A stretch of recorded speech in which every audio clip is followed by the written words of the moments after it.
Thank you, Mr. Chairman. I've said for a long time that the budget is our ultimate policy document. You can talk about what you value, but the budget is literally when you put your money where your mouth is. And I'm shocked by Trump's budget proposal, by its sheer cruelty, by its fiscal irresponsibility. And you can do the magic math, but the actual math is that there's $4.5 trillion in revenue cuts, the money we take in, but only $1.1 trillion in spending cuts. That gives you $3.4 trillion right off the bat in an increase to the debt and deficit of this country. But if you add in the increased debt servicing, that is estimated by the Congressional Budget Office to go up to $4.7 trillion in debt. But take away the cruelty and the irresponsibility. I think right now what I'm so offended by is the indifference to how American families are struggling right now in Donald Trump's economy. Yesterday, just yesterday, your Department of Labor released its monthly price tracking report. Energy prices, according to your numbers, are up nearly 11% last month. Gas went up over 21%. Home energy went up over 30%. We've talked about some of these cuts. Right now, against this backdrop, there are 6 million Americans, including 150,000 Kentuckians, who rely on the low-income home energy assistance program to heat and cool their homes during the hottest and coldest months of the year. You admitted earlier to zeroing out that program, but you said it was because of fraud. Right? Do you believe that the 150,000 Kentuckians, the seniors who rely on this program to heat their homes in the winter, are all committing fraud?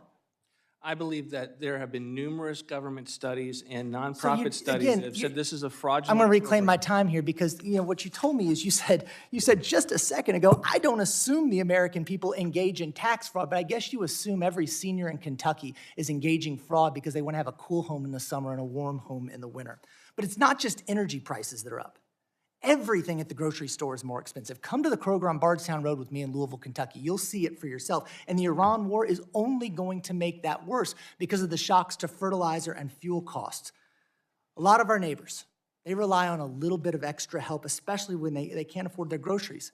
Look at the wildly successful nutrition program for women, infants, and children, known as WIC. It helps pregnant, breastfeeding, and postpartum women feed themselves and their kids when they need it most. After Republicans enacted the deepest cuts in our country's history to food benefits, and more families are struggling right now due to the president's policy, your budget cuts breastfeeding moms' fruit and vegetable benefit from $54 to $13 a month. Is that correct? We fully fund the WIC program. No, you don't. Here it is right here on page 164 in the second column of your budget. I'm talking right now. If you want to talk, you can run for Congress. On page 165 in the first column, it cuts it. It cuts it from $54 to $13 a month. And it looks like you're not stopping there. You're coming for the roof over people's heads, too. Look at HUD's Continuum of Care program that keeps 950 Kentuckians in stable long-term housing.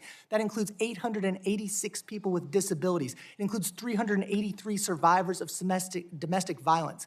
More than half of those housed in Kentucky right now are families with kids. This budget zeroes out that program, doesn't it? You know what's interesting about yes, it does. I'll answer. No, I reclaim my time. Reclaim my time, Mr. Chairman. Right now, it does. It's right here on table 1.3. It zeroes it out in your budget. I could go on and listing the moral crimes in this budget, but I only have 5 minutes. This budget cuts the SBA program for minority and women-owned business. It cuts programs for health and safety programs for coal miners. It cuts funding for daycare for working parents. Across the board, it slashes the parts of government that help working people and replaces them with more war and more ICE abuses. Even with all of these cuts, just like your budget did last year, when it cuts $1 trillion from healthcare to pay for tax cuts for the rich, it still manages to blow up the debt and the deficit by trillions. But the budget isn't just a policy document, it's a moral document. Like you, Director Vought, I'm a Christian. I won't question your faith. I won't question the president's faith, despite what he did depicting himself as Jesus and his attacks on the Pope. But I grew up in a family where we read Matthew 25. A couple of Sundays ago, on March 22nd, my twins were confirmed in our Presbyterian church, and they chose to be baptized. We're a Matthew 25 church. Matthew 25:31, the parable of the sheep and the goats. It says, when I was thirsty, you gave me drink. When I was hungry, you fed me. When I was without clothes, you clothed me. When I was a stranger, you welcomed me. When I was in prison, you visited me. And of course, it ends with, for the least of these, you did for me as well. This budget sees the hungry, it sees the homeless, it sees the vulnerable, and it turns away. That is not what we should be doing, and it's why I cannot support it. Mr. Chairman, I yield back.